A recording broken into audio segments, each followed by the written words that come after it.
Graduate students need good mentorship. So every year we recognize a few of our outstanding faculty who have done an especially remarkable job in mentoring their graduate students.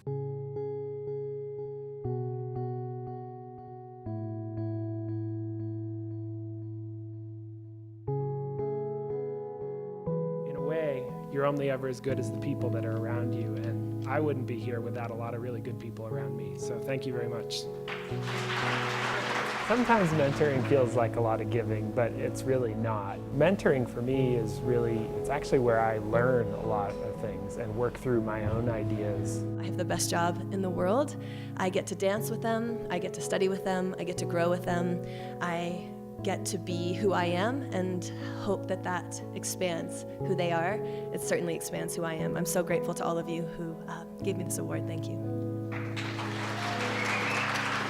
I also know that I have really strong mentors in my life who are still there. It's a circle of giving back. My mentors from my graduate work and from my young days as a dancer, I'm still in touch with. And I know that it's cyclical, this thing of mentoring and giving. So I receive as I give, as I receive. I think that one of the greatest jobs that we can do as mentors of graduate students is embrace them as colleagues, as collaborators, and as friends. And I believe that that's one of the greatest gifts that we can give to our graduate students, because we are training the next generation of people who are going to run this planet. And I think that's one of the most wonderful things that we as graduate advisors can do. So congratulations to all of you wonderful graduate students, and thanks to all of my students who've made my life the wonderful thing that it is. I think the most important thing is to help students find their own path. And that may not be my path, the path that I took. They may not want to go into academia. I think my job as an advisor is to help them figure out what that path is and then help them get there.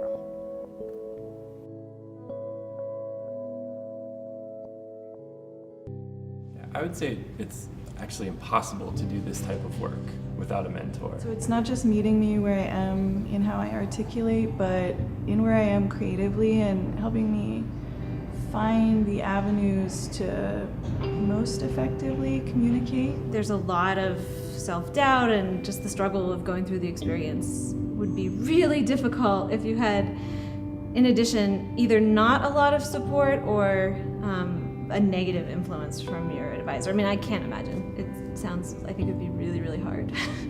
The amount of knowledge that we need to kind of get our head around and to be able to present, and just the field work in order to be able to get that knowledge in the first place. I mean, you know, we're trying to basically make a contribution to an academic field, and if we don't have someone who can kind of like guide us in that very large academic field, I mean, we would never really know what to do.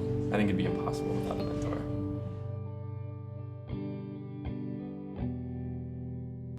I definitely wouldn't be as happy, that's for sure. I think that's the main thing, is like feeling like I've been able to think about what I want to do, and to have the freedom to explore my ideas as well as pursue other things has been really amazing. But to have someone really to kind of to feel like a safe space to go back and forth with creative ideas, and she does it with all of us, and we're all in different places, and we all have different ideas and different styles, and there's no favoring or preferencing one over the other, just kind of really giving us this ownership of who we are and what our artistic voice is, and to follow our intuition. One of the first thing that, if not the first thing that Joe told me in 2012 was, you have to be true to yourself, and that wanted me to work with him. And I think, and also the freedom to explore our own ideas, and the opportunity to be lost too, and to find our way, and he will help us not to freak out and to find that way.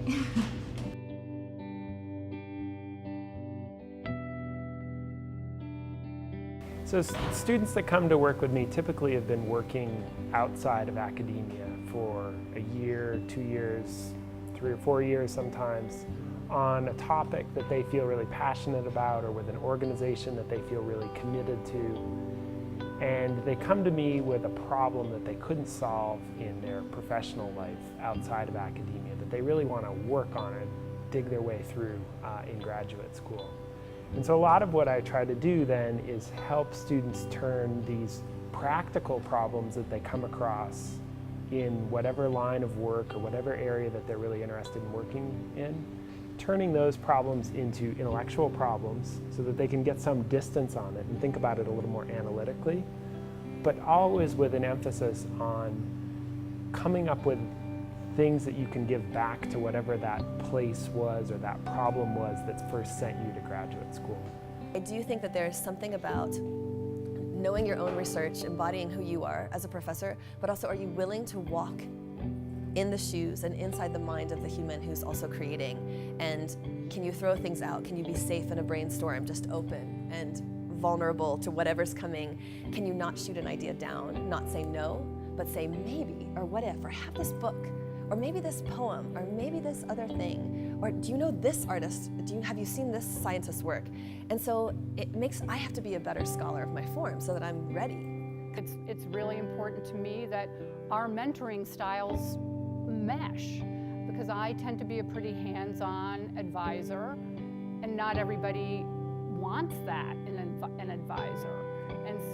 And I also think it's really important that the people in my lab get along with each other and can share and collaborate with each other as well as with me. And so when I look for students, I look for people who I think will fit my style and the rest of my lab.